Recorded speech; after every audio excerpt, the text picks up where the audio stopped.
More than 100 other people were injured. Police say an unidentified male called in a bomb threat about 20 minutes before the device went off.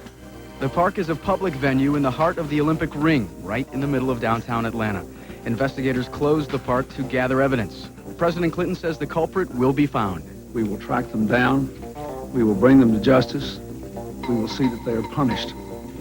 In the meanwhile, we are all agreed the games will go on. The president and congressional leaders will discuss ways to crack down on terrorism during a meeting today in Washington. Meanwhile, Olympic organizers say the Centennial Park should reopen tomorrow. In addition, more security forces are on their way to Atlanta. CNN's Art Harris has more on our top story.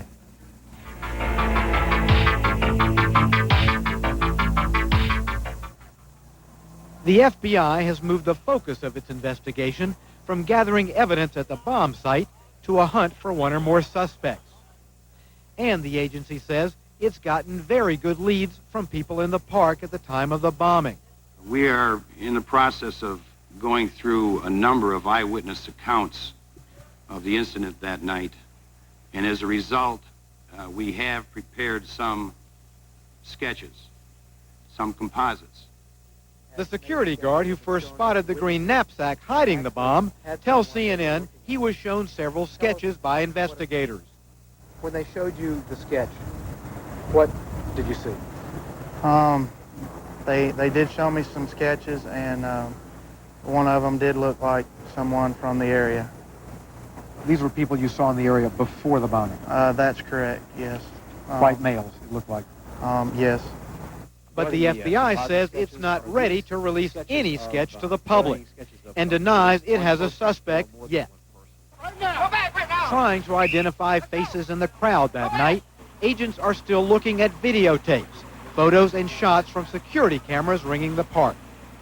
And they're still trying to find out who made the 911 call warning them about the bomb.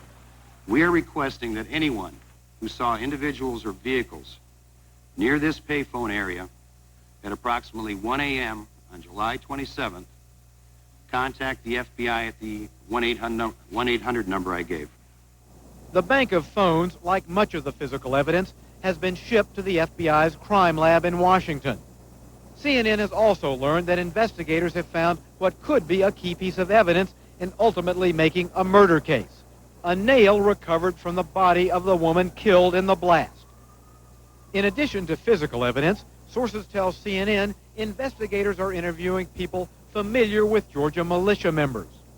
They're even trying to find tapes of militia rallies, hoping to match those faces with people seen in the park at the time of the bombing. A spokesman for the Georgia Republic militia, whose members have been jailed in the past for allegedly possessing bomb-making material, denies any involvement. He says his group has turned over information to the FBI about people who make bombs. We did notify the proper authorities in Atlanta. We are awaiting a return phone call from these individuals right now. We have yet to receive one. The FBI won't say if it's using any tips from the Georgia militia, but it does say it wants to talk to anyone who knows anything about the bombing. Art Harris, CNN, Atlanta. Oklahoma may have started it all. We've got a critical! The spectacle of spectacular homegrown horror. About a third of the building has been blown away. What broke so many of us were the babies, that someone could hurt them, that someone could kill them, and that terror could come to the heartland. Yes, it was shocking and painful and awful when U.S. troops were killed in a bomb blast in Saudi Arabia last month. It hurt and hurt bad, but it wasn't here, so it wasn't incredible. But it is incredible to believe a U.S. jet taking off from a U.S. airport could be a terrorist target, and maybe, just maybe, it wasn't terrorism that took down TWA Flight 800, but at this point, it sure looks like terrorism. And then, a bomb blast at the Olympics, right here in the USA. Impossible, we would have thought just a few years ago. No way, couldn't be, can't happen. But it did happen. Terror, it's the great traumatizer. So what is it doing to the U.S.? Some see it as America's brutal coming of age in a very brutal world. I'm really kind of surprised, to tell you the truth, that we've gone this long without acts of terror, and I believe that probably it will continue. And it is a sad commentary that people have to be so fearful. This little girl let everyone know that the bombing shook her up. Yep. And her father worries about his family, worries about the nation. We're losing some of our liberties because of these people, and that's the real shame, losing our freedom. At a Los Angeles coffee shop, they're still taking it all in. It just sort of like really hits at home. It's a sad and bad feeling. Leaves a sour taste in your mouth. But a lot of people, a lot of Olympic goers say they may be traumatized, they may be scared, but they won't let terror rule their lives. We come back today, so we're going to show them we're not afraid. In Jerusalem, meanwhile, a former Olympic athlete in Israel watches the terror in Atlanta and remembers back 24 years to the terror in Munich. Esther Roth was there to learn firsthand all about terrorism, and it gives her no pleasure to see Americans learn about this as well. Now they see it's in all over the world. All over the world, a world touched by terror. Ann McDermott, CNN, Atlanta.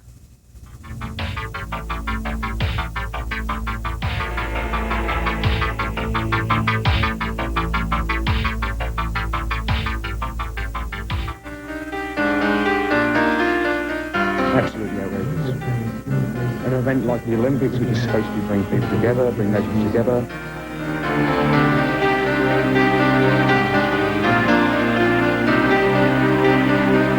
The spirit of friendship, happiness. Well, the best. Not terrorism.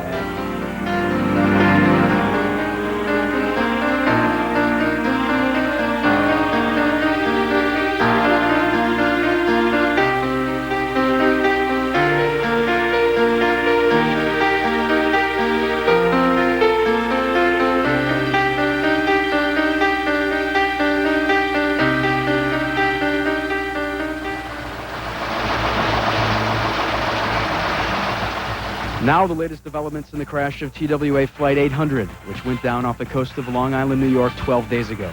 CNN has learned that investigators have all but concluded that a bomb did indeed cause the crash. Metal fragments removed from some of the bodies are consistent with typical bomb patterns.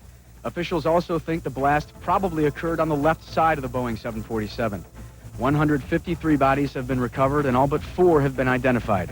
Divers are concentrating their efforts on a large piece of the plane's fuselage, which may yield more clues and bodies. Maybe 50 feet long. Obviously, we are very much hoping that, given that the victims tend to be near pieces of fuselage, that this may be a source of finding a number of the victims. The Navy is sending another ship to the scene, which should be able to lift the fuselage and other wreckage by tomorrow.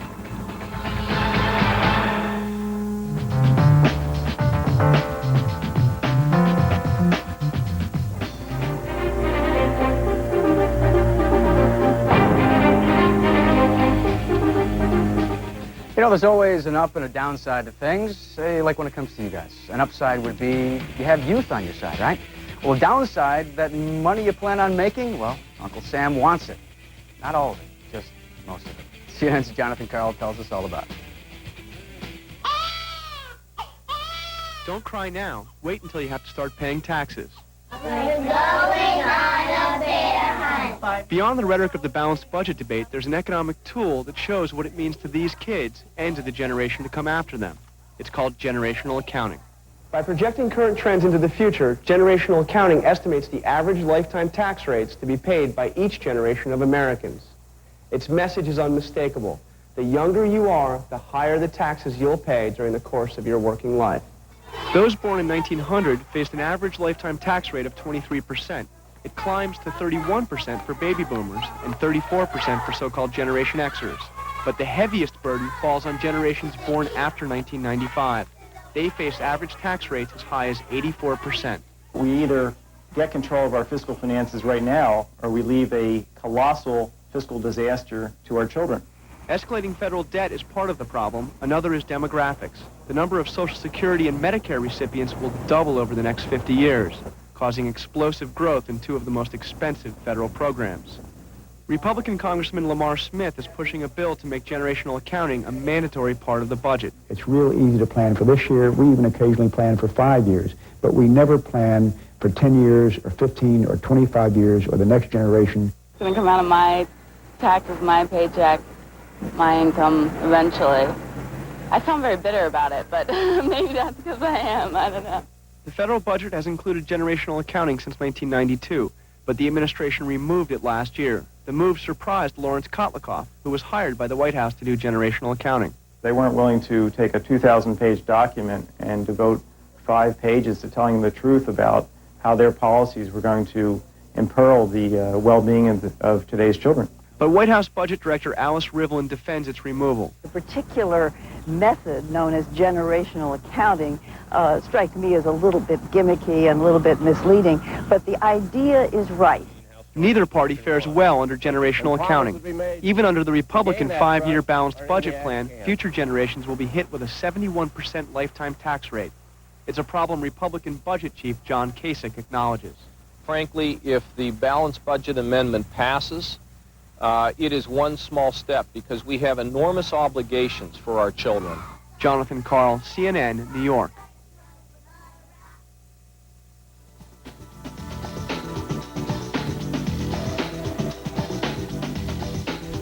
Despite the tragic events at the Centennial Olympic Park, the games continued. Thousands were on hand for one of the biggest matchups. Fierce rivals Gwen Torrence of the U.S. pitted against fellow American Gail Devers. And Gail Devers captured the gold in a picture-perfect 100-meter race, while Gwen Torrence came in a very, very close third. And Devers' boyfriend, America's Kenny Harris, will have his hands full also. He's not only taking a gold home, but an Olympic and American record in the triple jump. Canada's Donovan Bailey also had a record-setting day. He captured a gold when he won in the men's 100 meters in world record time. It wasn't a good day for Russia's bronze medal swimmer Andrei Korneyev and bronze wrestler Zafar Guyov. They were stripped of their medals after testing positive for drugs. You know, Rick. Hi there. What was that? You know, last we heard, I think they're going to try to open the park up on Tuesday. Yes, and, that's right. That'll be great. Yeah, and hopefully we can go out there too. And we're going to try to get down there and sort of bring a sense of what's happening. A look. Okay. That's right. But I'll tell you, hey, there's the music. That's right. You know what that means. Yeah, well, you know, it's a cross between the Olympics and summer camp. That's right. We'll have, I have no idea, but we'll have the story for you tomorrow. But first ahead, on Newsroom Worldview, the rigors of the rickshaw in Bangladesh. Yeah. That should be an Olympic sport, actually. Rickshaw riding. Okay. Those guys. To enroll your school in CNN Newsroom and CNN Newsroom Worldview, or for information on our programs, in the U.S., call 1-800-344-6219. Outside the U.S., country code 1-215-860-2392. Next on Newsroom Worldview, played with by kids all over the world, made by kids in Pakistan. Replacing tools of war with tools for the land. And a music man whose creative eye turns toward the future.